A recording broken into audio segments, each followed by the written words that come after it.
Announcement of a major breakthrough in the treatment of coronavirus by UK scientists. That's really fantastic news and we're all behind it, and I want to pay tribute to all of those involved.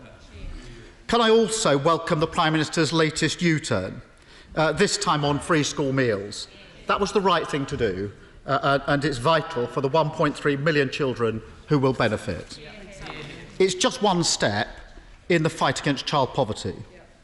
A report last week from the Government's Social Mobility Commission concluded that there are now 600,000 more children living in relative poverty than in 2012.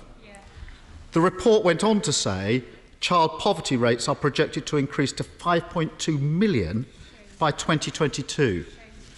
What does the Prime Minister think caused that? On free school meals, this government is very proud that we set up universal free school meals, and I'm very pleased that we are going to be able to deliver a COVID summer food package to some of the poorest families in this country, and that's exactly the right thing to do. But I must say that I think he's completely wrong in what he says about poverty. Absolute poverty, relative poverty have both declined under this government, and there are hundreds of thousands, I think 400,000 fewer families living in poverty now than there were in 2010.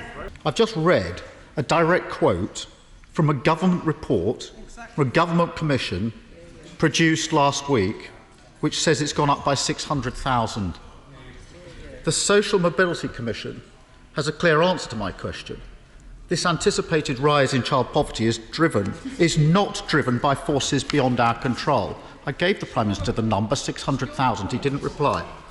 The report goes on to say, and this is a real cause for concern, and the Prime Minister's chuntering, he might want to listen. Yes. Real cause for concern, because the Commission goes on, I'm sure the Prime Minister's read the report, that it's even... They are really concerned that these projections were made, 5.2 million, before the impact of COVID-19. And they go on to say, which we expect to push more families into poverty. This is a serious issue. The right honourable gentleman is talking about what he calls an anticipated rise, rather than a rise that has actually taken place. I think a new concept is being introduced into our deliberations. What we're talking about was what has actually happened, Mr. Speaker, which is a reduction in poverty. And I can tell him that, of course, we are concerned. And the whole House will understand that, of course, this government is deeply concerned about the impact of coronavirus on the UK economy. But I think everybody with any fairness would acknowledge that this government has invested massively in protecting the workforce of this country. 11 million jobs protected by the coronavirus job retention scheme, unlike anything done anywhere else in the world. £30 billion worth of business loans, and we intend to make sure that we minimise the impact of coronavirus on the poorest kids in this country. And one of the best ways in which we could do that, by the way, Mr. Speaker, would be to encourage all kids who can go back to school to go back to school now, because their schools are safe. Last week I asked him whether he would say publicly that schools were safe to go back to. He hummed and he hawed. Now's his time to say it clearly. Schools are safe to go back to.